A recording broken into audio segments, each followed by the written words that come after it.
And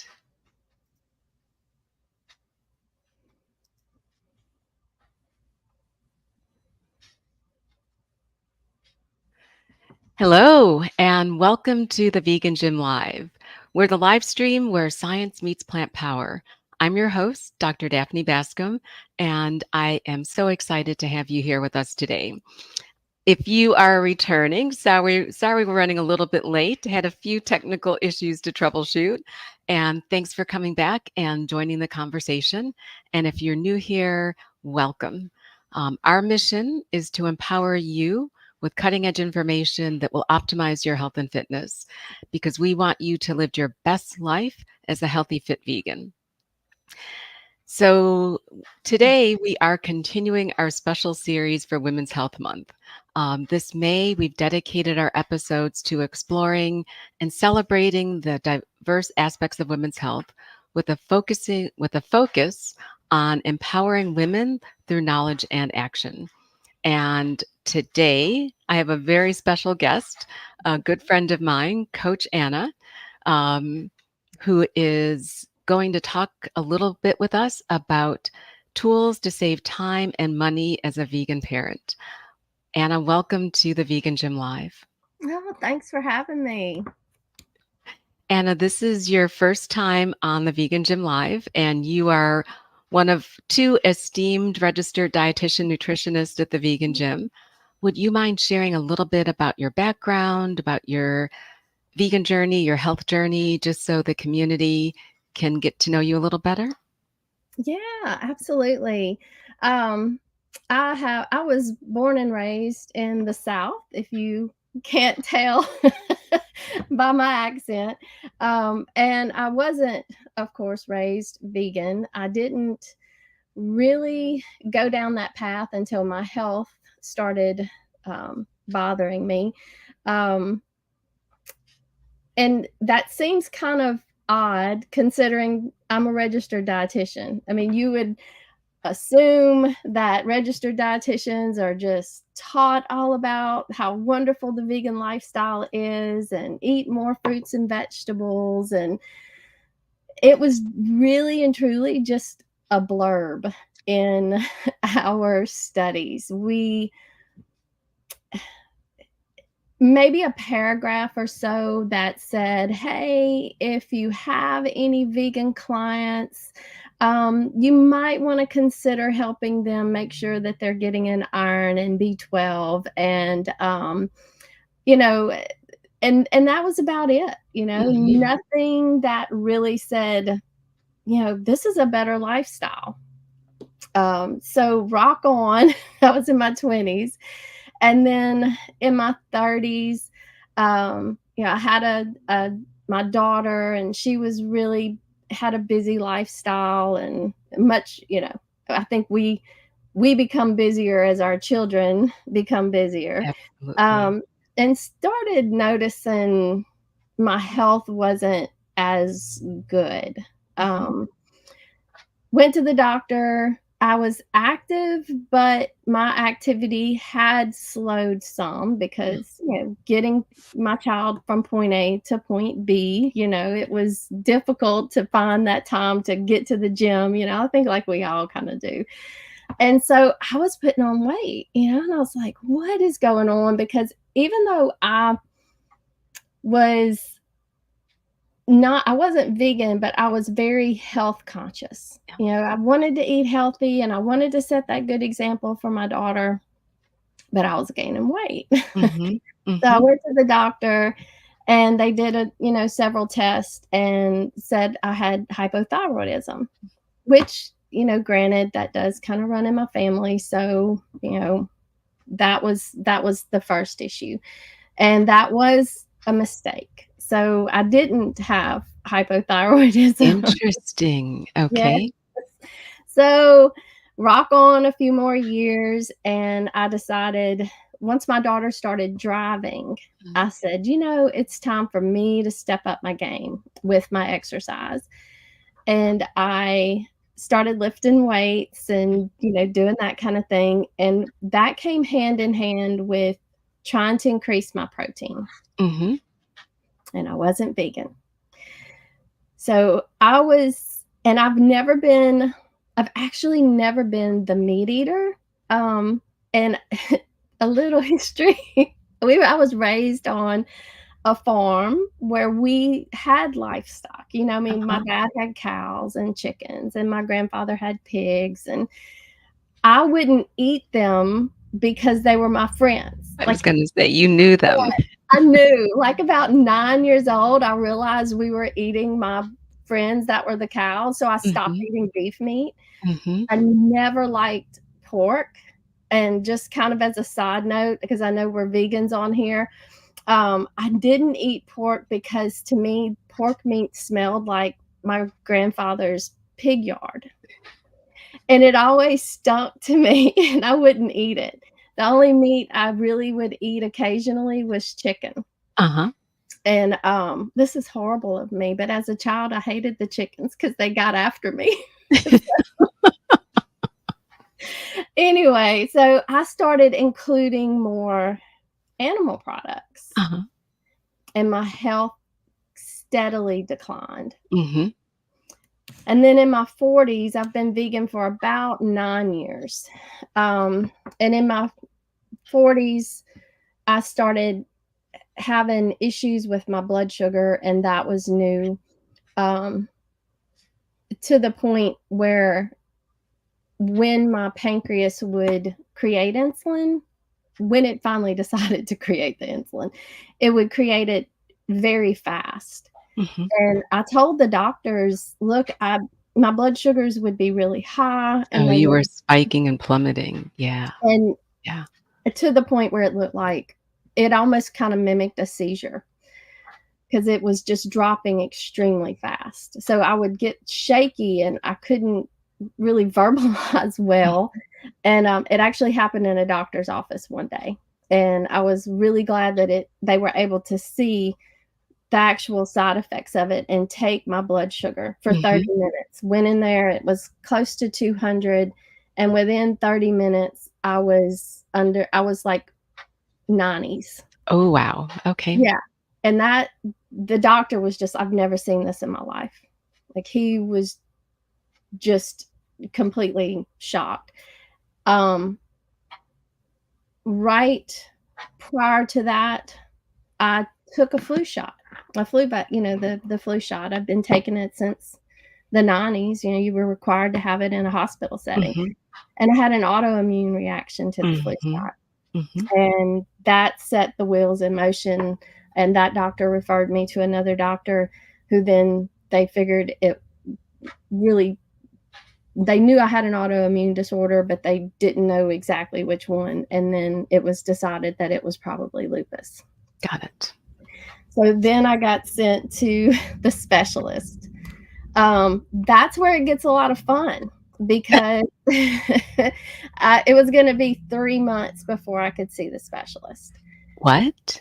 Yes, 3 months before I could get in to see the specialist that physician actually wanted. Recommended. Yeah. Mhm, So I did a lot of research and found out that people followed a vegan diet, mhm, and it worked wonders. And I thought, why not? I mean, what's the worst that could happen? mhm. Within 4 days, I had my first normal blood glucose reading in the morning. Wow. It had been years, years. It took 3 months, so by the time I made it to the Yeah. specialist, I was basically in remission. And the doctor had my chart from the previous physician. They drew blood and all of that, and they were like, "Did they send me the right person? Is this Y is the what's going What on? did you do? What did you do?" And when I told them that I went vegan,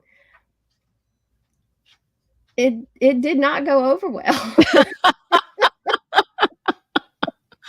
What else did you do?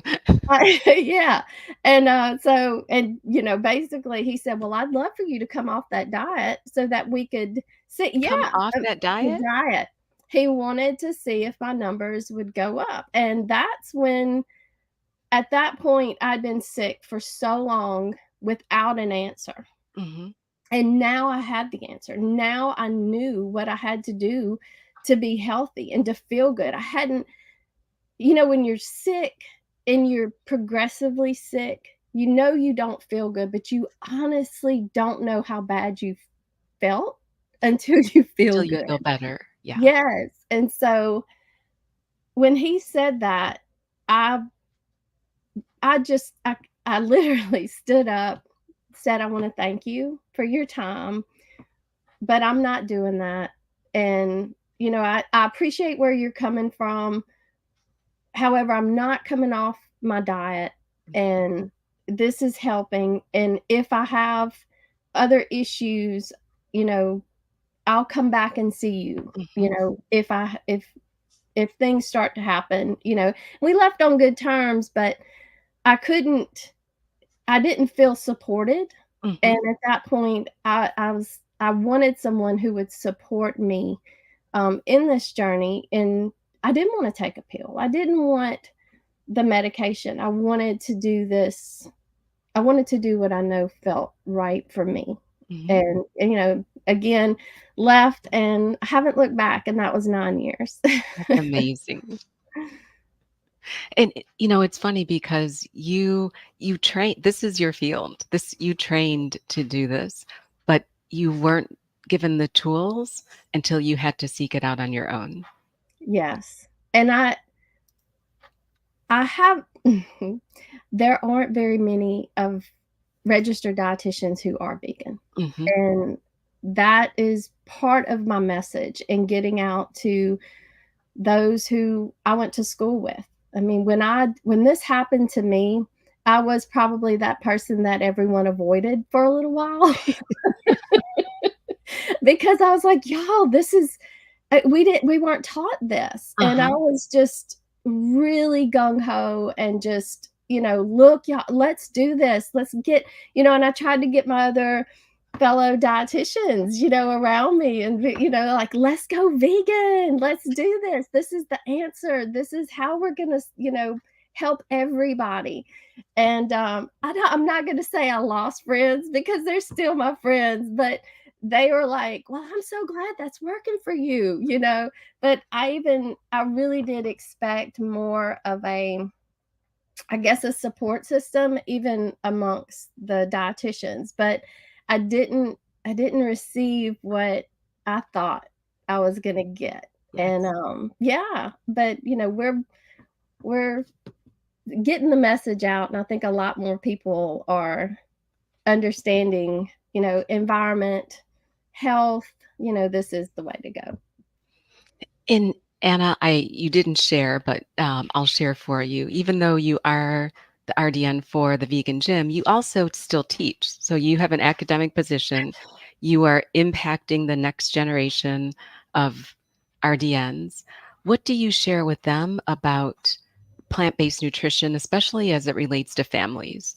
Because I'm sure I mean, we could probably talk for an hour about women preconception, women during their pregnancy, and then raising vegan children. But as a parent, what messages are you conveying to the students that you teach about raising a vegan family? So first and for day one, I tell them that we're all going on a journey. And the journey is a journey of health and self-discovery. Mhm. And I utilize my personal experiences in that.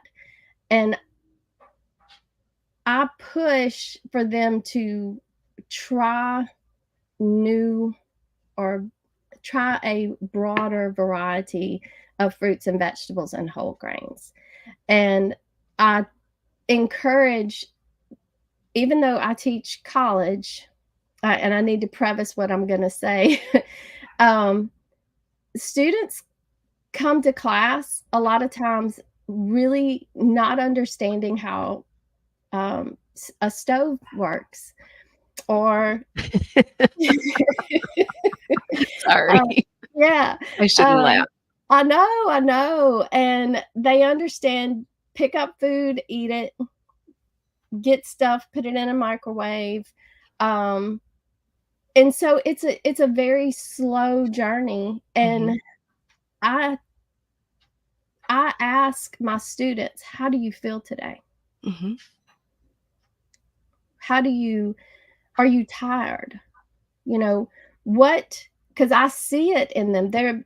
I don't see the excitement that I I think I had as a teenager. These are Uh-huh. 18, 19, 20-year-olds that are just bursting with life and ready to have experiences, and all they want to do is go back to sleep. Yeah. And I ask, how can we feel better? Do you think your diet affects how you feel? And Mhm. if it affects you, where did you learn this? And do you want your child to have these experiences, or do you want them to have different experiences? Mhm. And I think I don't want to say more so in the South, but I do think that our diet is extremely poor. We take food that isn't good for us and we find ways to make it Less good. yes. I mean, we fry Oreos. Who I does know, I you know. know? So and we add bacon to everything or ranch dressing or I have the discussion with them. What do you want? What and there's no fault. There's No. never we never blame anything. This is what we learned from our parents. But at what point do we take responsibility Mhm. for our health? And then what do you want for your children? Do you want them to wake up at 18 and go, "Oh, I'm just so exhausted. I don't feel good." That's not normal. And we Mhm. need for families, children, adolescents, young adults to really understand that. But we've normal well, I mean, you could pull the thread on a lot of things there. And I think a lot we have this conversation a lot that making the change multi-generational is the only way we're going to have a significant impact because we see already that the next generation is less healthy than we are. Um, whether it's how you feel, whether it's your energy, whether it's the rise of obesity, whether it's the rise of type 2 diabetes in our youth. Um, but so both as a mom, as a educator, as a nutritionist, what can families be doing so that we can start to change the trend? I mean, the fact that your students come in and they don't know about the stove, which probably makes me mean they also don't know where their food's coming from, whole nother conversation. But what applied tips or what can you share with the audience today around really making sure that their children that they are helping break this trend and raising healthy, fit vegan children?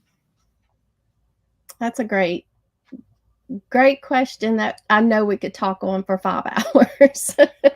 um, I think tip 1 is starting with being the example. Mhm.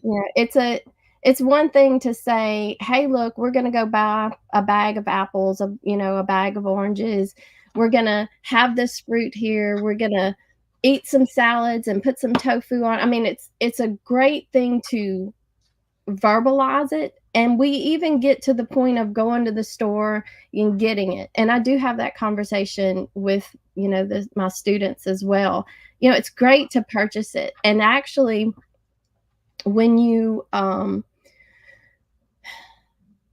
and have done some research on this. We now have, the capability of buying bags of carrots that are ready to eat. When I Uh-huh. was Yep. young, you You bought the carrots, you peel had them. to peel them, you chopped them up. I mean, now you can literally go to the store and these things are ready made. You pick it up and you eat it. Heck, you don't even have to slice an apple anymore. You can buy apple slices. And the question I ask my students or when I'm speaking with, clients and they're saying, "Well, how do we do this?" Don't just buy it, eat it. Mm. 'Cause I think what's happening is the actual sale of it is up. Uh-huh. And we have such good intentions. You know, we go to the store and we're like, this is it. I'm buying this. We're going to eat healthy, but we do it without a plan in mind. Um, so buying the food, number one, getting it in the home, but then number two, let's make a plan behind this. Mhm. Where we now have the carrot sticks. Perhaps let's get some hummus, you know, and they sell the little bitty serving size ones. You know, now we don't even have to do anything with the carrots. Now we have a plan. How am I going to eat this? I'm going to eat this with my sandwich. So kind of sitting down and making a plan as to what we are actually going to consume during the week, including the kids, and get the kids involved. There are lists of fruits and vegetables. And when prior to even becoming a vegan, one of the things I did was I worked with a couple of local pediatric clinics with obese children, and that's what I specialized in. And I had pictures of fruits and vegetables, and I got really excited about it. And I was like, circle your favorite one. What's your favorite one? And they would get excited. And I'd say, okay, so next week for lunch, we're going to have this apple with it. And they were like, yeah. And I'd say, let's eat some peanut butter with it. Yeah. You know, and they got excited. Right. And I think we're missing that. We're missing the love of the foods that are healthy. Mhm. So getting kids involved. The other things that we could do, smoothies are an awesome way as well. When as fruit starts to get not so good anymore, And veggies. and veggies, yes, that especially spinach. I don't know what's going on with the spinach, but I purchase it and it's like 2 days, and I'm like, okay, smoothie time because you're something's happening with you. But have the kids put it in a Ziploc bag. Uh-huh. Have them write their name on the Ziploc bag, put it in the freezer, and then all you have to add is soy milk or the almond milk to it. Mhm. And then there you go. Put it in the little blenders, and they can have a smoothie well, while everything else is happening in the evening. That is, I don't want to call homes like war zones like the wrong word to use, but it just feels so chaotic in the evening sometimes. Kids have backpacks everywhere. Mom's trying to grab this to eat. You've got to get so and so to softball or to soccer, and it's that craziness. But if we can make it easy, hey y'all, grab your bag out of Yep. the thing, throw it in there, and let's get this done. Easy ways. And that applies for mom too. Yes, I can't tell you how many times I've reached for my freezer bags. And if I cook too much, if I meal prep too much, I just put it in the freezer, have it later. The only thing about the freezer is it tends to be this area where you forget. Things I was going to say. The place where foods go to hibernate. Oh my goodness. So I used to, when especially with my granddaughter. Now my daughter, and I have to preface this when I talk about my child, my child is now 36. So I have a grandchild and she's 13. What a wonderful age. That's an age now. But I did this a lot with my granddaughter. I Mhm. was vegan when she was 4. Mhm. So that was I don't want to say a transition for her. She's not vegan. My daughter isn't vegan, but they eat vegan when they come to the house. And Mhm. having getting my granddaughter involved in that process more so than I was even able to with my daughter was really nice. I enjoyed that. But then again, a grandchild's a little different than my life is a little slower than it was when I had my child, but that was fun. That was a lot of fun with her. A- And Anna, so you actually raised a good question, and it's one I'm sure you get, and the coaching team gets it all the time. So not everyone is on the same journey at the same time. So you may be in a family that is partly plant-based, wholly plant-based. We're living in a community. We know our schools aren't plant-based. Um, so what, what tips or words of advice do you have for our community who's listening around navigating life in a world where again, you want to lead by example and you want to be prepared, but knowing that your kids will be coming out of environments where they may have plants, maybe plant positive, it may not. And then in addition to the freezer, are there any other gadgets or gizmos that you recommend for moms or dads or families that help make meal prep fun and easy? Those were Yes. two big questions. You can take them. So as far as like, and I've seen this as well, with the vegan gym, like a lot of times there will be the mom or the dad that's vegan and the rest of the family is on their own journey. Mhm. Like, everybody follows this in a different path. What I enjoy doing and what I did with my husband, who, again, I've been vegan 9 years now. And just now, like, I'll say if I'm making stir fry, I have tofu with it. And 9 years ago, that was no, he's not having tofu. Today, this morning, I actually had that conversation, and he's like, I'm not buying any chicken. I'll just eat the tofu. Oh, It happens. Now, yeah. it's been 9 years. Don't give up on it. Continue with it. Now, I made everything separate, and I think that was the key. And when I say separate, I would have like if I'm using textured vegetable protein, TVP, Mhm. and that week we were going to have spaghetti, or let's say it was going to be a tomato based kind of meal prep system. I would take the TVP, I would put it in a low to no salt tomato sauce, Mhm. and I'd measure out the amount that I was going to have that week. And or around about what I figured I would have, like a fourth of a cup per meal that I was going to include with that.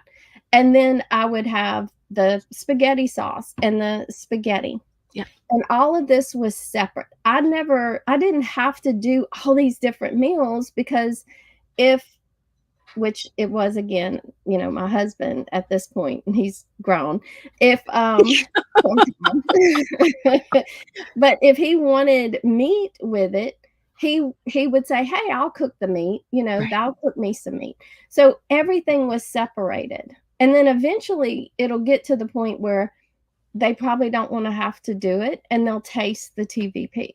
And they're Mhm. like, "Oh, this is very similar. I'll just have what you're having because, Mhm. you It's a know, lot path of it's least like." resistance. Yeah. Yes. And then by doing that and having components that could just be easily put together. And if you have the TVP and the tomato sauce and you wanted a burrito, add some chili. Mhm. And you have the base. Everything is there. Bagged salad mix that's already washed, so easy. Cherry tomatoes, throw those in there. Shredded carrots, there you go. And just make it easier to do that. And when kids are in school, it's challenging. It's challenging if you're not vegan. Well, And yeah. it's even more challenging if you are vegan, especially in the South. They're not supposed to, but they still do. They season everything with bacon or some kind of meat, even when it comes to the veggies. Butter is on, the veggies, Everything. everything. So, getting the kids involved. What do you want to have for your lunches this week? Um, if they're really young, getting the little cookie cutters that can make shapes, of their sandwiches, that kind of thing. Make it fun and get them involved. And it's so easy to make hummus. And I think if they did it, they would be so proud of it. I know my granddaughter was. She loved to make hummus. And then we would put different, things in it. She hated olives until we put the olives in the hummus. And then all of a sudden she loved olives. So easy things that they go, "Ooh, I did this." And, Yeah. they bring it to school. And there's a lot of things that are really, like muffins, and no one would even know that they're vegan. Cookies, Yeah. no one would know that they're No. vegan.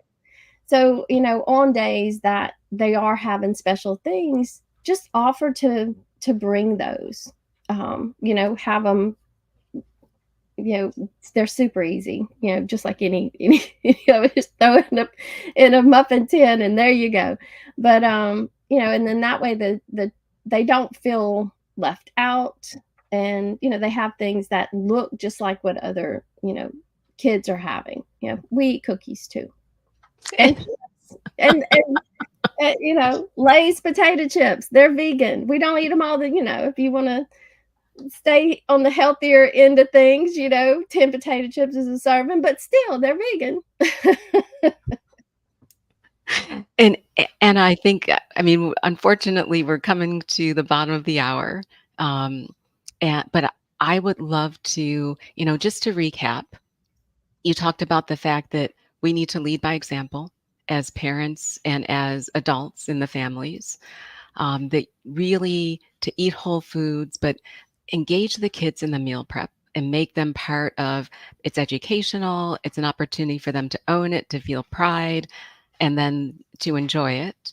You talked about the fact that consistency and patience are key, especially if you live in a home or an environment where being plant positive is going to be a process.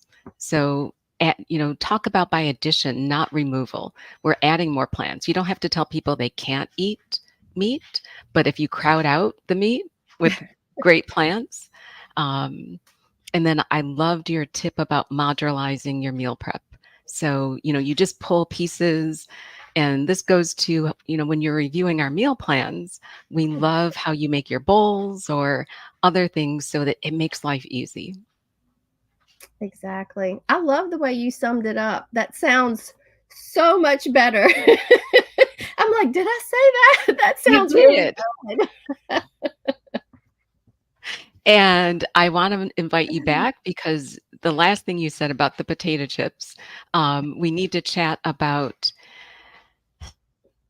being plant-based and being whole food plant-based are different. Very And right. So making sure that when you're choosing plant-based products or vegan products, that you're focusing on making the healthy choice. exactly. Exactly. And there will be times when, and I know we're done with the time, but there will be times when children are faced with choices, Hmm. and teaching them how to make the better choice most of the time. But there are times when we celebrate, and there are times when yeah. Absolutely. But to have that whole food plant-based diet most of the time is is the way to go. That is the way to go. And that's why you are so healthy and vibrant today. Uh, It, yes, my health is a whole lot better. so Anna, thank you.